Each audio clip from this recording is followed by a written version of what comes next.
ये ब्रह्मांड बहुत बड़ा और विशाल है, जिसमें ढेर सारे तारे या सूर्य मौजूद हैं। दोस्तों, ये हमारी आकाशगंगा है, मिल्की वे, जिसमें करोड़ों मनमोहक तारे हैं। हमारा सूर्य भी इन्हीं तारों में से एक है। इन करोड़ों तारों में से अधिकांश तारों के इर्द गिर्द ग्रह चक्कर लगाते हैं, जिनमें से बहुत सारे ग्रहों पर जीवन भी हो सकता है। धरती से बाहर उसी जीवन की तलाश हमारे वैज्ञानिक हमेशा से करते आए हैं, लेकिन आज तक सफल नहीं हुए हैं। इन तारों में से होते हुए आप जैसे जैसे हमारे सूर्य की ओर बढ़ोगे, एक एक करके सभी ग्रह आपके सामने से गुजरते जाएंगे। दोस्तों, सबसे पहले आपके सामने आएगा प्लूटो। सन 2006 से पहले तक प्लूटो को हमारे सौरमंडल का 9वां ग्रह माना जाता था, लेकिन बाद में वैज्ञानिक खोजों से ये साबित हुआ कि हमारे सौरमंडल के बाहर पत्थरों का एक बहुत बड़ा घेरा है और प्लूटो उसी घेरे का एक हिस्सा है। उस घेरे में प्लूटो जैसे असंख्य छोटे छोटे ग्रह हैं, इसलिए प्लूटो समेत उन सभी ग्रहों के लिए बोना ग्रह नाम की नई श्रेणी बनाई गई। जैसे ही हम प्लूटो से आगे बढ़ते हैं तो हमें नेपच्यून नामक ग्रह मिलता है। इस ग्रह के चारों ओर धुंधले से छल्ले हैं जो गैसों से मिलकर बने हैं। नेपच्यून की संरचना ठोस होने की बजाय संगठित गैसों की है, इसलिए अगर हम इस ग्रह पर खड़े होने की कोशिश करेंगे तो ग्रह के अंदर धंस जाएंगे। ये ग्रह पृथ्वी से 17 गुना ज्यादा बड़ा है। इसे सूरज की परिक्रमा पूरी करने में पृथ्वी के 164 वर्ष लग जाते हैं। सूर्य से इसकी दूरी 450 करोड़ किलोमीटर है। नेपच्यून से आगे बढ़ने पर सौरमंडल का 7वां ग्रह यूरेनस आता है। यूरेनस भी नेपच्यून की ही भांति बर्फ का गोला है। इसका धरातल भी ठोस नहीं है, बल्कि ये गैसों और बर्फ से मिलकर बना है। सूर्य से इसकी दूरी लगभग 287 करोड़ किलोमीटर है। ये सौरमंडल का सबसे ठंडा ग्रह है, जिसका तापमान -224 डिग्री औसतन रहता है। इसके छल्ले भी नेपच्यून की तरह ही धुंधले हैं। अब तक इसके 13 छल्लों की खोज हो चुकी है। इसके चारों ओर छोटे छोटे 27 उपग्रह परिक्रमा करते हैं, ठीक वैसे ही जैसे कि हमारा चांद। दोस्तों, इसके बाद नंबर आता है सैटर्न यानी शनि ग्रह का। शनि के चारों ओर बेहद चमकदार छल्ले हैं। ये ग्रह हमारी पृथ्वी से 700 गुना बड़ा है। सूर्य से इसकी दूरी करीब 142 करोड़ किलोमीटर है, जो कि नेपच्यून और यूरेनस की तुलना में काफी कम है। इसलिए साफ आसमान में शनि ग्रह को नंगी आंखों से भी देखा जा सकता है, लेकिन पहचानना बड़ा मुश्किल है, क्योंकि नंगी आंखों से ये किसी भी दूसरे सामान्य तारे के समान ही दिखता है। सैटर्न पर 1800 किलोमीटर प्रति घंटा की रफ्तार से हवाएं चलती हैं और इस ग्रह के सबसे ज्यादा उपग्रह हैं। अभी तक इसके 62 उपग्रह खोजे जा चुके हैं। दोस्तों, शनि से आगे बढ़कर जब हम सूर्य के और करीब चलते हैं तो हमारे सामने हमारे सौरमंडल का सबसे बड़ा ग्रह आता है जुपिटर। जुपिटर यानी बृहस्पति हमारी पृथ्वी की तुलना में करीब 1300 गुना ज्यादा बड़ा है। इसे गैसीय दानव भी कहा जाता है, क्योंकि यह ग्रह भी ठोस नहीं है। सूर्य से इसकी दूरी 78 करोड़ किलोमीटर है। ये नंगी आंखों से बिल्कुल साफ साफ देखा जा सकता है। अपनी धुरी पर इसके घूमने की गति बेहद तेज है, इसलिए इसका एक दिन केवल 9 घंटे 55 मिनट का होता है। कई प्राचीन भारतीय सभ्यताएं हजारों साल पहले से ही इस ग्रह के बारे में जानती थी। जुपिटर से आगे बढ़ने पर हमारे सामने एक एस्टेरॉयड बेल्ट आती है। इस बेल्ट में लाखों छोटे बड़े पत्थर सूर्य की परिक्रमा कर रहे हैं, जिनमें सबसे बड़ा पत्थर करीब 1000 किलोमीटर व्यास का है। इसे प्लूटो की तरह ही बोने ग्रह का दर्जा मिला हुआ है।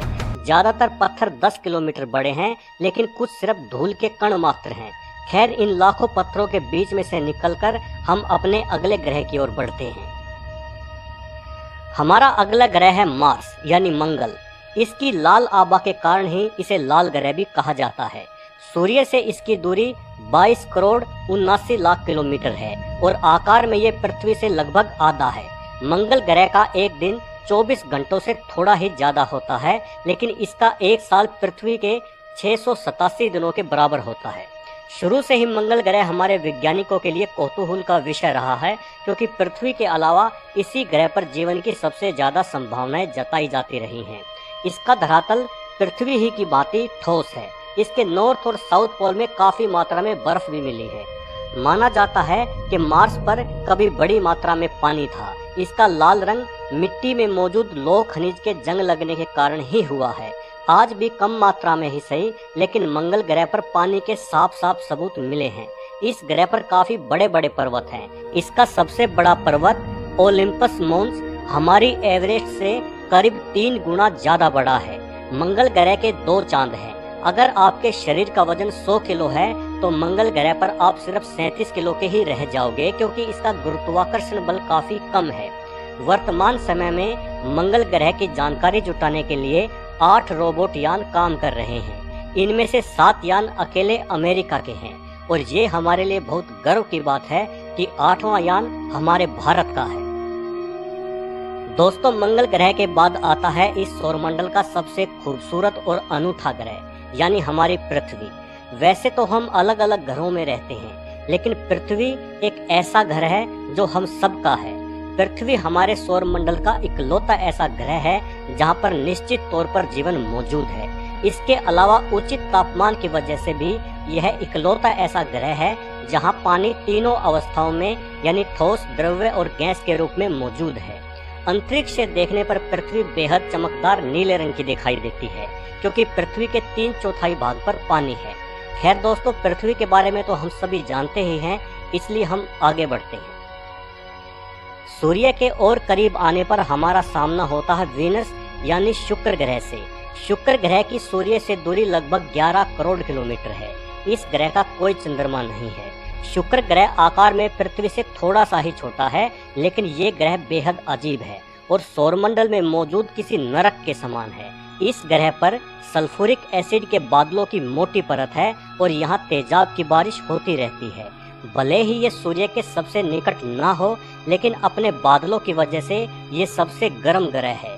इसका तापमान 462 डिग्री सेल्सियस तक पहुंच जाता है, यानी ये एक तेजाब की भट्टी के समान है। इसके अलावा शुक्र ग्रह हमारे सौरमंडल का इकलौता ऐसा ग्रह है जिसमें सूर्य पश्चिम से निकलकर पूर्व में छुपता है, क्योंकि यह सभी ग्रहों की तुलना में उल्टा घूमता है। सबसे बड़ा कमाल ये है कि पृथ्वी के दिनों के हिसाब से शुक्र ग्रह का एक साल तो 224 दिन का होता है, लेकिन एक दिन 243 दिनों का, यानी शुक्र ग्रह का एक दिन उसके एक साल से भी ज्यादा बड़ा है। शुक्र ग्रह पृथ्वी से देखने पर सूर्य और चंद्रमा के बाद सबसे ज्यादा चमकने वाला आकाशीय पिंड है और इसे नंगी आंखों से बड़ी ही आसानी से देखा जा सकता है।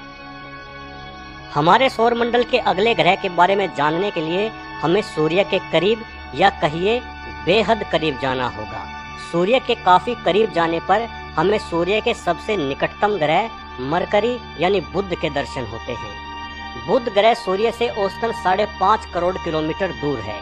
ये ग्रह सूर्य की बहुत तेज गति से परिक्रमा करता है, जिससे इस ग्रह के सिर्फ 1.5 दिनों में ही इसका 1 वर्ष पूरा हो जाता है। ये हमारे सौरमंडल का सबसे छोटा ग्रह है। बुध ग्रह का दिन का तापमान 450 डिग्री सेल्सियस तक पहुंच जाता है, लेकिन रात का तापमान -176 डिग्री सेल्सियस ही रह जाता है, क्योंकि गर्मी को रोकने के लिए इसमें वायुमंडल नहीं है। ये ग्रह शनि के चंद्रमा टाइटन और बृहस्पति के गैनीमेड से भी छोटा है। हालांकि प्लूटो बुध ग्रह से भी छोटा है, लेकिन वैज्ञानिक प्लूटो को अब ग्रह नहीं मानते, बल्कि उसे बोना ग्रह का दर्जा दिया गया है। तो दोस्तों, ये थे हमारे सौरमंडल के 8 ग्रह जो हमारे तारे यानी सूर्य की परिक्रमा करते हैं, और इन सभी ग्रहों और उनके उपग्रहों और हमारे सूर्य को मिलाकर बनता है हमारा सौरमंडल। तो दोस्तों, उम्मीद करता हूँ कि आपको ये वीडियो पसंद आई होगी। अगर पसंद आई हो तो वीडियो को लाइक ज़रूर करना। और दोस्तों, अगर आपने अभी तक मेरे चैनल को सब्सक्राइब नहीं किया है तो मेरे आगे आने वाली वीडियोस देखने के लिए मेरे चैनल को सब्सक्राइब ज़रूर कर लेना। धन्यवाद।